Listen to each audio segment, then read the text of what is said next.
सखिया दुल्हा में बड़का दामाद सखिया चारों चांद सखिया आज मिला गई यानी हाल सखिया सभी भान सखिया दुल्हा में बड़का दामाद सखिया चारों दुल्हा में बड़का यानी हाल सखिया चारों दुल्हा में बड़का दामाद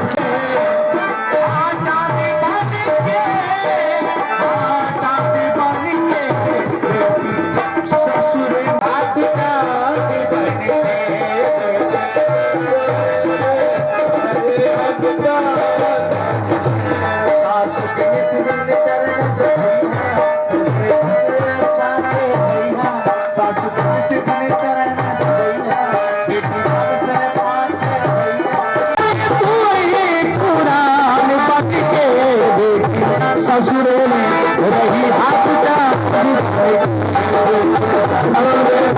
रही हाथ सबकी बिहान पति के सबकी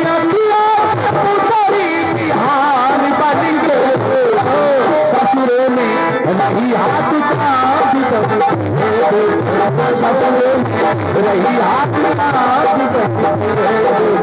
ससुरे रही श्रीमद् भागवत महापुराण के अवघड़ बाबा चौधरी बाबा के और जितने भी भक्तगण खड़े हैं कुछ समय के लिए आप लोग बढ़ जाएं क्योंकि अब यहाँ श्रीमद् भागवत महापुराण की कथा समापन की तरफ है। आप लोग यथाथा स्थान फिर पुनः ग्रहण कर लें जो जहां जैसे बैठे थे। कहा है कि हरि अनंत हरि अन कथा अनंता ना तो भगवान का कोई जैसा आप लोग जानते हैं सभया अभाव के कारण आज जन्म विवाह सारी लीलाओं की कथा एक दिन ही रखना पड़ा। अब कृष्ण कन्हैया लाल का विवाह हो गया। इन्होंने पृथ्वी के सारे भार को कष्ट को निवारण कर दिया। अपने गोलोक धाम को पधारे। नारायण अपने वैकुंठ धाम को जाते हैं। उनके जाते ही इधर सुखदेव जी राजा परीक्षित को उनके आत्म शांति कल्याण के लिए भागवत महापुराण का प्रवचन करते हैं। जय भगवान कृष्ण कन्हैया लाल की समस्त लीलाओं का वर्णन श्री सुखदेव जी ने राजा परीक्षित को सुनाया। और अब वह समय आ गया था राजा परीक्षित का अंतिम समय। समीक मुनि के पुत्र श्रृंगी के द्वारा जो श्राप प्राप्त हुआ था पूर्व की कथाओं में आप लोगों ने सुना था कि आज के 7वें रोज तक्षक के काटने से राजा परीक्षित की मृत्यु सुनिश्चित थी। ऐसा श्राप प्राप्त है राजा परीक्षित को। राजा परीक्षित के उसी ब्राह्मण के वचन को पूरा करने के लिए वैसे जो यहाँ श्रीमद् भागवत महापुराण की अमृत रूपी कथा का रसपान का ग्रहण कर लेता है वह जीते जी अमर हो जाता है।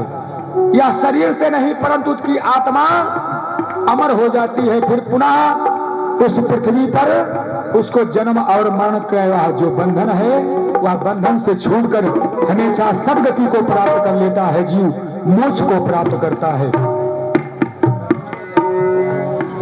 इस कराल कलयुग के आगमन से पहले ही व्यास जी ने भविष्यवाणियां कर दिया था कि जैसा कराल कलयुग में धर्म का कम हो जाना, प्रत्येक घरों में किसी न किसी रोग का होना, सारे प्राणी रोगग्रस्त रहेंगे, त्राहिमाम त्राहिमाम चारों तरफ मच जाएगा। जब आने वाला और भयावह कलयुग आएगा। और आज आप देख ही रहे हैं यह कलयुग कड़ी प्रथम चरण है। कलयुग का यह अभी शुरुआत है, प्रथम चरण है। फिर भी किस तरह का वातावरण हो चला है। इधर श्रृंगी के श्राप के कारण वह तक्षक कराल जीवित हुआ। केवल मात्र ब्राह्मण के वचन को सत्य करने के लिए वह सर्प जीवित हुआ। राजा परीक्षित के काल के रूप में वह, जहां राजा परीक्षित श्री सुखदेव जी के मुखारबिंद से श्रीमद् भागवत प्रवचन सुन रहे थे, इधर श्रीमद् भागवत महापुराण का साप्ताहिक समय पूरा हो चुका था। कल कथा का अंतिम दिवस था। श्री सुखदेव जी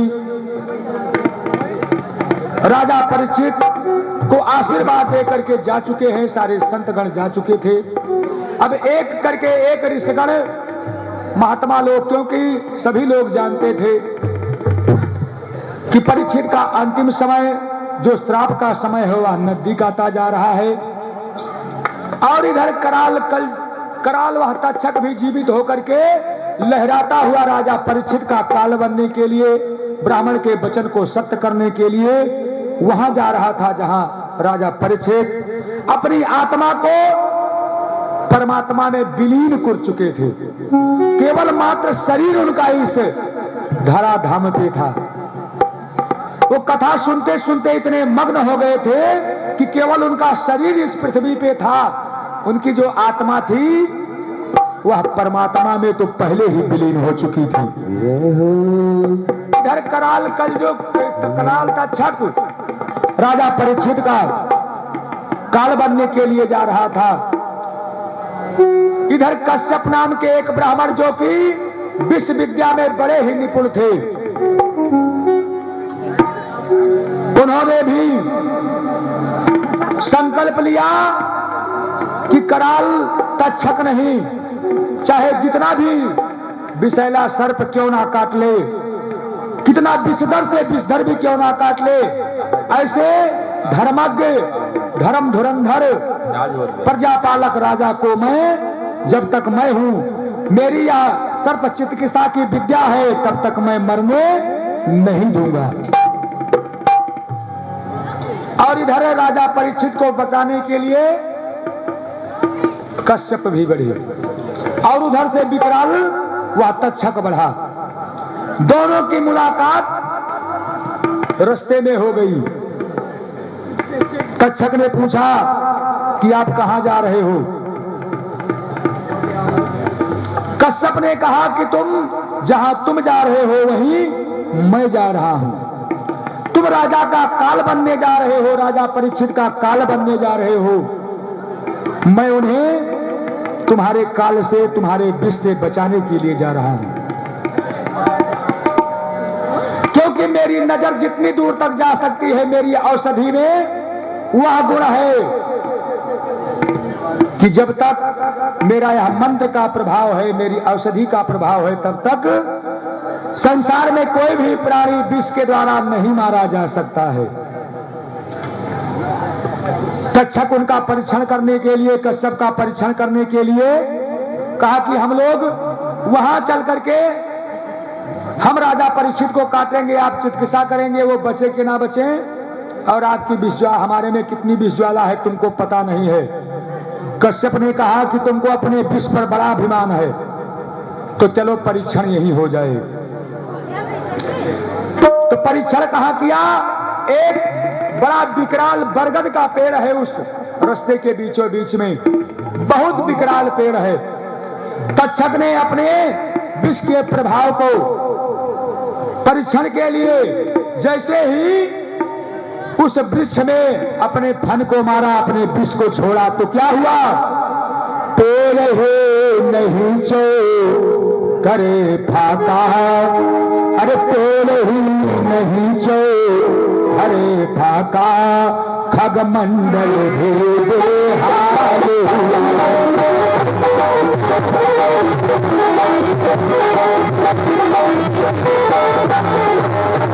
पेड़ ही नहीं चौतर फाका। और जैसे ही कलयुग ने अपने फन को उस पेड़ में मारा, पेड़ के जितने भी शाखाएं, जितनी भी पत्तियां थी, वो सब जल करके भस्म हो गई। वह भरा पेड़ क्षणों में सूख गया। और तक्षक ने तो अपना प्रभाव दिखा दिया उस पेड़ पर।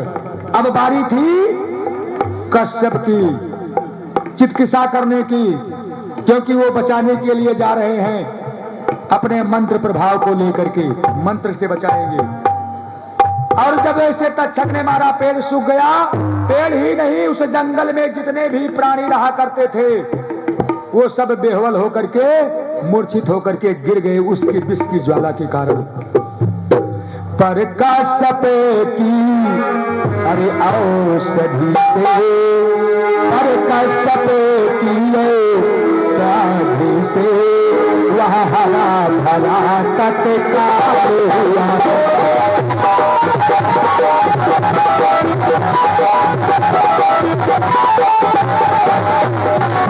और कश्यप ने जैसे अपना मंत्र का प्रभाव उस वृक्ष पे किया, तैसे वह जैसे पहले था पेड़ वैसे पुनः हरा भरा हो गया, विष का सारा प्रभाव ही खत्म हो गया। इधर तक्षक अपने मन में विचार करता है कि मैं, हमारे पास ऐसी अब इससे ज्यादा विकराल कोई विष की ज्वाला नहीं है जिससे मैं राजा परीक्षित को काट सकूं। इसलिए उसने कश्यप वैद्य को बहुत सा धन दे करके वहीं से विदा कर दिया। और कश्यप उस धन के लालच में आ गया, लेकर के पुनः वापस हो गया, क्योंकि ब्राह्मण वचन भी सत्य होना था। श्राप मिला है, उनकी आत्मा परमात्मा में, राजा परीक्षित की आत्मा परमात्मा में लीन हो चुकी है, केवल मात्र शरीर ही संसार में है। अब जब सन्निकट आ गया है समय राजा परीक्षित का, तो बड़े बड़े सारे ऋषिवृंद उनसे मिलने के लिए आ रहे हैं। अंतिम समय में सप्तऋषि राजा परीक्षित से मिलने के लिए आए और राजा परीक्षित से मिल करके उनको पुष्प अर्पण किया। वही पुष्प ही राजा परीक्षित के काल के रूप में तक्षक ने भी अपना सूक्ष्म रुख रख करके उस पुष्प में बैठ गया छिप करके। और जैसे ही सप्तऋषियों ने उस पुष्प को अर्पण किया, भेंट किया, और इधर राजा परीक्षित उस फूल की खुशबू लेने के लिए जैसे ही अपने नाकों तक ले गए, उठाए, नाक तक फूले अरे जाते जाते, आपकी की तैयारी, नाक तक फूले जाते जाते आप पहुंचा काल महेश।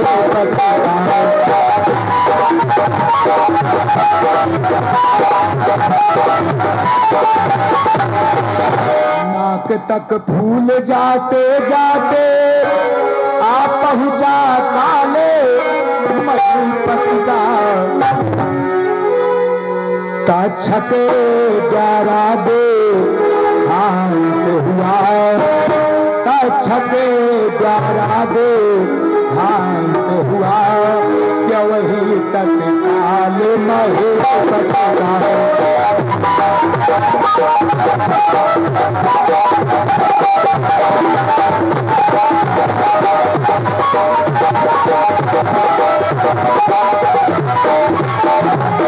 और जैसे ही तक्षक ने अपने विष की ज्वाला को छोड़ा, उसकी व्यास की अधर ज्वाला का छोड़ना हुआ कि उधर देवलोक से उनकी आत्मा को ले जाने के लिए विमान आ गया और उनकी आत्मा, राजा परीक्षित की आत्मा वैकुंठ के लिए सवार हो गई।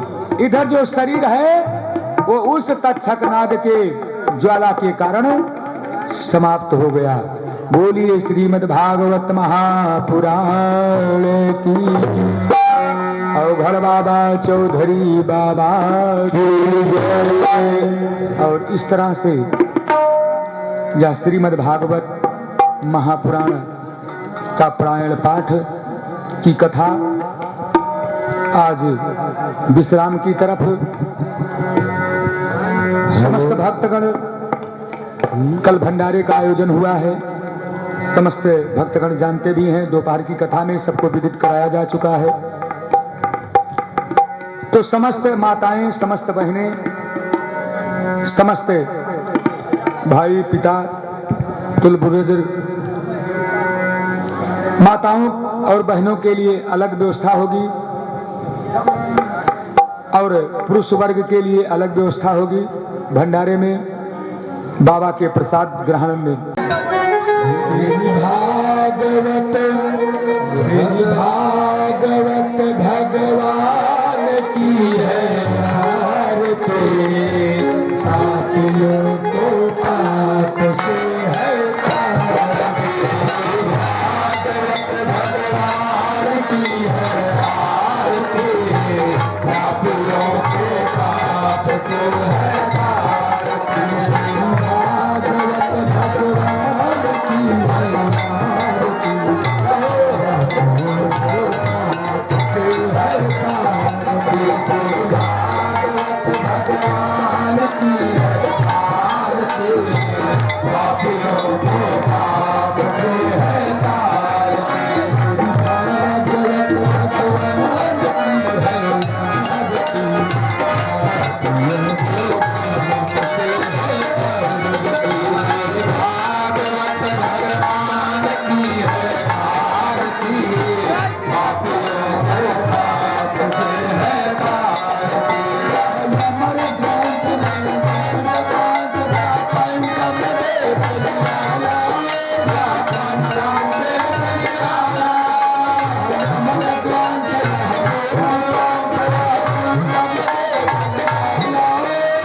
सदा वसंतम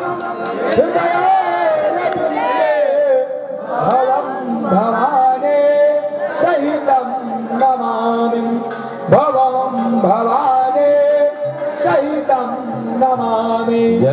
त्वमेव माता च पिता त्वमेव त्वमेव बन्धो च सखा त्वमेव त्वमेव विद्या द्रविणमं त्वमेव त्वमेव शरणं मम देव देव त्वमेव शरणं मम देव देव। गुरुर्साक्षात् परब्रह्म तस्मै श्री गुरवे नमः। ओम कदले गर्भसंभूतं कर्पूरं तो परदेवतं आरारतेकं कुर्मः कुर्मे पश्य वरदो भव। ओम यानि काञ्चा पापानि जन्मान्तर्कृतानि च तानि सर्वाणि नश्यन्तो परदति। भागवत भगवान की जय। रामचंद्र की जय। पवन सुत हनुमान की जय। उमापति महादेव की जय। वृंदावन की आदि शक्ति काली मैया की जय। लक्ष्मी मैया की जय। सरस्वती मैया की जय। मैहर धाम की शारदा मैया की अवध्या धाम की रामचारी स्थान देवता की अवघड़ बाबा चौधरी बाबा की सदगुरुदेव भगवान की धर्म की धर्म की धर्म की प्राणियों में विश्व का